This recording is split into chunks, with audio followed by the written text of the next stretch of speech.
Ito ang balita ngayon, trending at pinag-uusapan ngayon sa mundo ng social media. Ang di umano'y balitang matapos mag-trending sa mundo ng social media ang di pagpirma ng kasalukuyang Senate President ng Senado na si Chis Escudero ay tila nag-iba ang ihip ng hangin at mukhang may inilaglag matapos umanong bigla nitong bumaliktad at naglabas ng utos at tuluyang pinakontempt at ipakukulong sa Senado si Ambassador Lacanilao matapos di umano itong mahuli na nagsisinungaling sa isinagawang pagdinig ng Senado tungkol sa di umano'y iligal na pag-aresto sa dating Pangulong Duterte at Senator Amy Marcos. Mukha di umanong nabuking ang dalawa ng Senate President matapos naglabas ng pahayag na hindi kontento sa pagpapakulong ng 2 araw lang sa nasabing ambasador. Pero bago ang lahat, kung bago ka pa lamang sa aming channel, please huwag kalimutang mag-like, subscribe at i-click ang notification bell para mas maging updated ka palalo sa lahat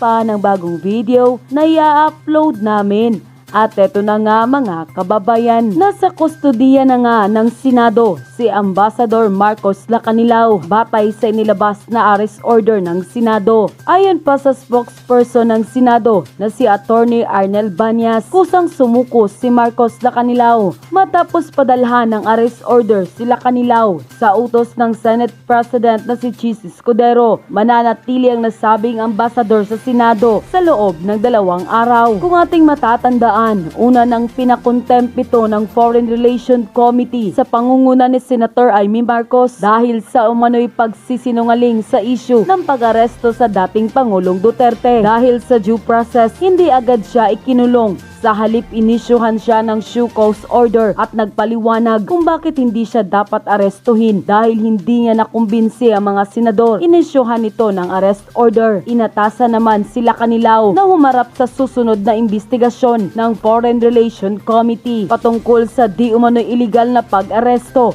kay dating Pangulong Rodrigo Duterte. Samantala, hindi naman nakontento si Senator Amy Marcos sa naging desisyon ng Senate President na si Chis Escudero na ipakulong si Ambassador Marcos Lacanilao dahil sa pagsisinungaling di umano sa investigasyon ng Senado. Ayon sa presidential sister na si Senator Amy Marcos na chairman ng Senate Committee on Foreign Relations, binigyan pa ng 11 araw si Lacanilao bago iniutos ang pagpapakulong sa kanya. Iginiit ni Senator Amy Marcos na wala sa rules ng Senado na kailangang isyuhan muna ng show cause order ang mga resource person na pinatawan ng contempt dahil umano sa due process. Insulto, injury din aniya ang utos ng Senate President Escudero dahil sa 2 araw lang na ikukulong sila Lacanilao na malinaw na magaan lang ang parusang ipinataw laban sa kanya. Taliwas ito sa kaso ng dating Pangulong Rodrigo Duterte na agad inaresto at dinala sa labas ng bansa kapag ang isang ordinaryong tao aniya ang nagsisinungaling sa investigasyon ng Senado. Matagal na ipinakukulong kapag hindi nagsasabi ng katotohanan.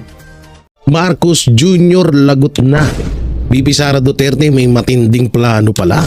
Grabe to Grabe tong mga kaganapan ngayon Alam nyo, medyo nahuhulaan ko na din yung plano ni Vice President Sara Duterte. Nahuhulaan ko na din ng konti pero alam naman natin na ang mga Duterte naman talagang tinatawag na genius pagdating sa usapang politika.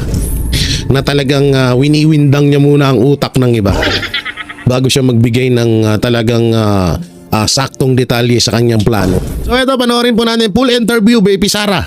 Nilinaw ang pag-endorso kay endorso sa Duterte candidates Sen Amy at Camille Villar. So panoorin po natin ang pahayag ni Vice President Sara Duterte. Full interview po ito, panoorin natin at bigyan natin ng komento. So far okay naman. Nandoon si Hanilet.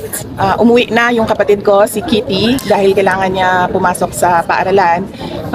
Nandoon yung partner ni President Duterte ngayon, si Hanilet, at nandoon din kasabayan niya yung kuya namin, si Paulo Duterte, yung tumatakbong congressman sa Davao City. So nag-overlap yung schedules nila para makapag-endorse si Hanilet sa kuya namin kay Congressman Pulong, and aalis na rin si Hanilet, babalik na rin siya sa Pilipinas. So ang maiwan doon ngayon ay si Congressman Pulong Duterte hanggang bago sa araw ng eleksyon, dahil kailangan din niyang umuwi, dahil kailangan niyang bumoto sa Davao City. Vice, you are endorsing the Duterte plus 2. Sa local ba dito sa Cebu, are you endorsing the any governor? Wala akong interactions with mga governor candidates except kanina nasalubong ko yung isang candidate, si Miss Pam Baricuatro. Meron siyang handshaking sa North Cebu ngayon, so nakita kami by chance doon sa labas ng cemetery ng Danao, at masaya ako dahil nakita ko sa kanilang mga uniforms nandoon yung pagmumukha ni Pangulong Rodrigo Duterte, at nagpapasalamat ako sa suporta nila. Sinabihan ko yung candidate, si Ms. Pam Baricuatro, nagpapasalamat ako dahil sinusuportahan Grabe naman sa pagmumukha.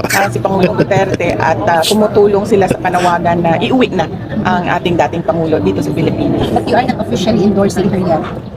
Wala namang mga ganun, ma'am, pero kaibigan ko naman si Ms. Pam Baricuatro bago pa man nagkaroon ng filing of candidacy, bago pa nagkaroon ng 25 May elections, ay magkakilala na po kami noon pa. Kaya hindi po odd or awkward sa amin na magkausap at magkita. Vice, sinabi mo noon na wala kayong i-endorse ng kandidato, pero what did you decide kung i-endorse sila Camille, sina Senator Aimee at yung buong slate ng PDP? Opo, naalala nyo, ang galing ng memory mo, naalala nyo noong ako ay nag-resign sa Department of Education, yun din yung time na nagtanong sa akin si dating Pangulong Rodrigo Duterte kung pwede ba akong tumulong sa PDP at mga kampanya sa mga senators.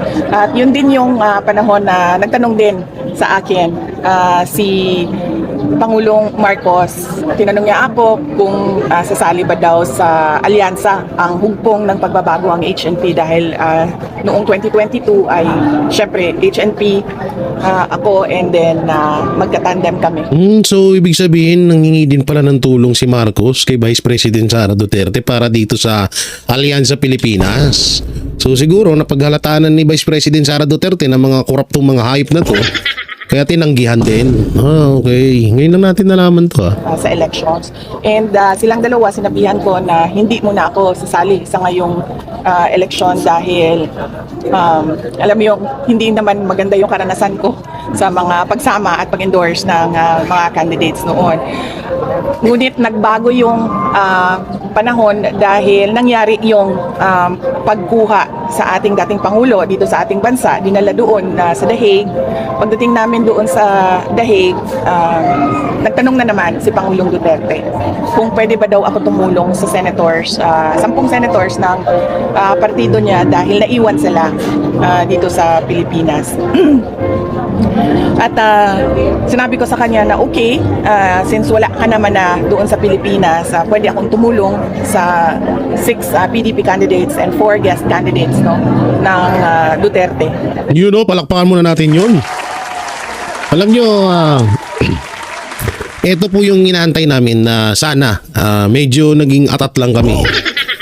Kasi nga pero ito na yung sinasabi namin na sana habang andun po si Pangulong Duterte sa Netherlands, sana si Vice President Sara Duterte muna sana ang tumayo or mag-endorso sa mga 10 Duterte senatorial candidate ni Pangulong Duterte. At buti naman, eto nga, napag-usapan nga dito, no? So, nakita naman na natin na inendorso niya si Senator Bato, Jimmy Bondoc, si Pastor din inendorso niya, pero medyo siguro gagawa pa ng bago. At may iba pa na kailangan niya pang endorso na abangan natin. So yun, no, alam nyo, maganda yun kasi iba talaga iba ang impact kapag may Duterte sa isang campaign rally, sa isang pagpupulong, sa isang rally na magaganap sa isang campaign, no? Pag nandiyan kasi ang Duterte talaga, lalong-lalo na si Pangulong Duterte, iba talaga yung impact ng tao at talagang pinupuntahan. Hindi ko naman sa sinasabing hindi pinupuntahan yung Duterte senatorial candidate, pero iba talaga yung dating. Iba yung talagang saya, iba yung tinatawag na excitement ng tao kapag nandoon ng mga Duterte, no? So yun, maraming salamat sa tuloy natin. Ang tawag nila ngayon sa kanilang grupo ay Duterte. So yan po yung panawagan na block voting o vote straight doon sa 10 senators ng Duterte. At ang kay Camille Villar naman at ang kay Senator Amy Marcos, tulad din kay Pam Baricuatro, hindi naman odd or awkward dahil si Senator Amy Marcos, kilala niya ako, magkakilala kami. Actually, first time kami nag-meet at nagkakilala dito sa Cebu. Ni Senator Amy Marcos noong taong 2012 kami nakita dito unang-una sa Cebu. At si Camille naman ay matagal ko na rin siyang kilala. Matagal na kami merong exchange ng mga ideas on motherhood dahil napakabait na tao ni Camille Villar at napakabuting ina ni Camille Villar. In fact, nung nakita kami bago lang dahil ginawa namin yung kanyang advertisement, ang kanyang endorsement. Ang napag-usapan namin ay pamilya pa rin. No? So sabi ko sa kanya, medyo magiging busy ka dahil kampanya, dahil magiging senator ka. Tulad din sa akin, ganyan din yung pinagdaanan ko noon. No? Nahirapan ako ibalanse yung panahon ko para sa mga anak ko, para sa pamilya ko, at yung trabaho ko. Pero natuto din ako nung ako ay mayor nung 2010. Nung pagbalik ko nung 2016, natuto na ako magbalanse sa pamilya at sa trabaho. In fact, yung isang anak ko ay nandyan, lalakad sa palikod. Ano yung pag-endorse mo kay Camille at kay Senator Amy? Does it have the blessing of the President kay PRRD? Wala. Hindi kami nagkausap ni President Duterte ng mga kandidato for senators labas sa Duterte, sa 10 senators ng Duterte. So yun nga, no, bali wala talagang parang hindi na pag-usapan ng mag-ama or sabihin na natin hindi rin kagustuhan ni Pangulong Duterte na i-endorse or walang utos ni Pangulong Duterte na i-endorse itong si Amy Marcos. So sariling ano lang talaga pala, sariling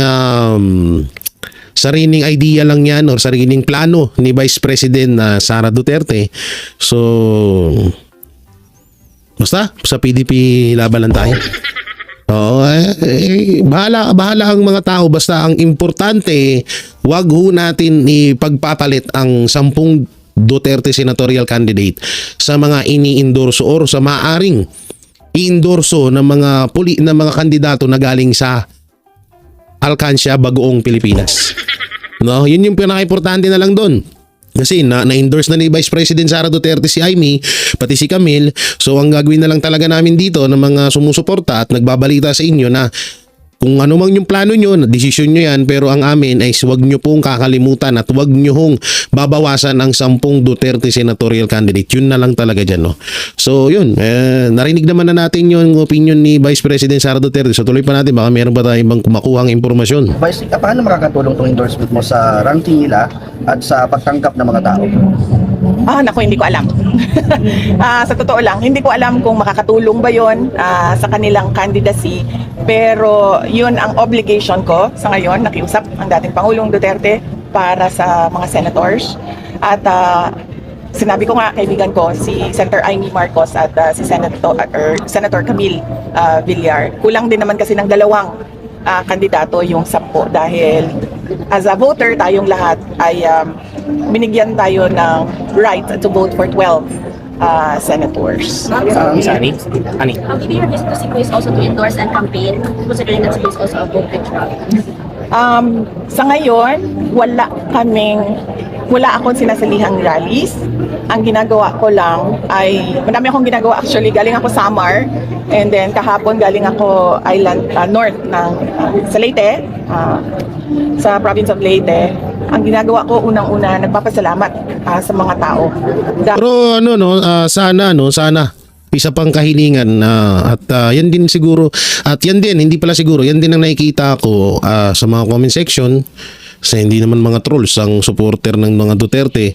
Pero nakikita ko doon na nare-request nila na sana kapag pag nagsagawa ng big campaign rally ang Duterte senatorial candidate, sana po makita ho natin doon si Vice President Sara Duterte at syempre si Mayor Basti Duterte, isa rin future president yan ng Pilipinas, no? Yun yung nakikita ko kadalasan na hinihiling ng mga netizen. So sana mapigbigyan, pero antayin din natin. Ito kasing taon din na to si Vice President Sara Duterte, napaka-busy din syempre. Bilang Vice President ng Pilipinas, pangalawang leader ng Pilipinas, may mga obligasyon din siya. At yun, isa pa yun, yung kanyang pamilya din, no? So antayin na lang siguro din natin yung pagkakataon na yun na gusto nating mangyari. Dahil ang dami-daming nagpapakita ng suporta kay Pangulong Duterte, ang daming nagdadasal para kay Pangulong Duterte, at ang daming nag-celebrate nung birthday ni Pangulong Duterte, gumastos ng sarili nilang pera para ipakita yung pagmamahal at suporta nila kay dating Pangulong Duterte. So kailangan lahat yon ay madaanan at mapasalamatan. Hindi man isa-isa yung pagpapasalamat, pero gusto ko na malaman nila na bumisita kami, dumaan kami para ipakita din sa kanila yung pagpapasalamat namin dahil napakalaki ng tulong ng kanilang mga dasal. Sigurado ako nagpapalakas ng loob yun kay Pangulong Duterte. Ma'am, 3 weeks lang before election, how do you intend to do the campaign, ma'am, to take the very schedule? Opo. Will you join sorties sa mga campaign rallies ko nila? Oo. Yeah, so far ngayon, wala akong sinasalihan na rallies dahil hindi din naman magkasama yung Duterte at saka yung dalawang candidates, no. Hopefully, depende sa PDP, hindi naman kasi ako member ng PDP, pero mapag-isipan nila kung paano gagawin yung mga rallies na kompleto 12 yung voting straight, black voting na Duterte. So yun, umiikot ako, unang-una nagpapasalamat, papakita sa mga tao, binabalik sa mga tao yung pagmamahal ay hindi natin nakikita sa ngayon. So yun yung pinapaintindi sa mga kababayan natin at sa mga babae. So wala pa pong plano kung halimbawa makompleto ang line-up nila na mag-join kayo sa mga meeting di advance po nila. At least your presence should be there po. Ito na ginagawa ng PRRD. Oo, kasi noong pag-uwi ko ng galing sa The Hague, meron na silang ginawang schedule. So parang pala, magiging ang mangyayari. Gulo nito So mangyayari pala dito, parang may pagkakataon na etong si Amy Marcos, Camille Villar ay maaaring at etong Duterte, yung 10 Duterte senatorial candidate ni Pangulong Duterte ay maaaring magsama sa isang campaign rally. At sabi ni Vice President Sara Duterte dito, oo daw, pupunta daw siya. Kapag nandun daw, pag nakompleto daw yung dosing Duterte senatorial candidate. So, hirap nun So, ibig sabihin, parang si Camille Villar, parang ang nangyari, tumiwalag na sa alyansa. Ayun ako, lagot na si Marcos, nagkakawatak-watak na sila. Kasi Amy, alam natin na namamangka sa dalawang ilog yan eh. Pero si Camille Villar ang dito, parang ang nangyari, parang hindi man siya totaling member ng PDP laban. Pero parang nangyayari kasi dito, para siyang kumalas. Para siyang kumalas na dun sa Alyansa Pilipinas at mas pinili niya ang Duterte. Kasi sa totoo lang unang nag-endorso po kay Camille Villar ay si Pangulong Marcos Jr. So parang kabastusan sa isang grupo sa Alyansa Pilipinas na magpapa-endorse ka doon sa kabila. Alam naman natin na kakampi natin to si Vice President Sara Duterte, anak to ni Pangulong Duterte. Excuse me. Alam naman natin anak to ni Pangulong Duterte. So naku po, delikado ka Marcos. Lagot ka dito. Kaya pala may poster na si Pacquiao kasama si Senator Bongo at Bato. Doon sa one-pack party list nila. Mukhang nagsisila. Sino matitira dyan? Si Abalos. Bagay, sip-sip naman kay Marcos yun, okay lang. Ang labit dito. Sarili kong observation yun, no? Na hindi siya nag-jive doon sa schedule ng pasasalamat ko sa mga tao. Dahil pagdating ko, may schedule na ang PDP And pagbalik ko, galing dahil kailangan ko pasalamatan yung mga tao. So kailangan ko daanan lahat yon, from Samar to Leyte to Cebu to Negros and then papuntang Mindanao. So hindi nagkatugma yung schedule namin. Pero kagabi lang ay ginagawa namin yung materials namin. Meron akong ginawang video na pwede nilang i-play sa kanilang mga rallies. At bibilisan ko yung pagpapasalamat, pag-ikot sa mga tao para makaabot ako at least man lang a few days before election day at hanapin ko kung ano yung rallies ng mga. At yun na nga mga kababayan, ano na ang masasabi mo? Kung mayroon kayong hinaing at komento patungkol sa balitang ito, please comment down below. Pag-uusapan natin yan sa comment section. At kung nagustuhan nyo ang video, ay huwag kalimutang mag-like at i-share na din para mas marami pang makaalam at umabot ito sa marami sa ating mga kababayan. Maraming salamat po!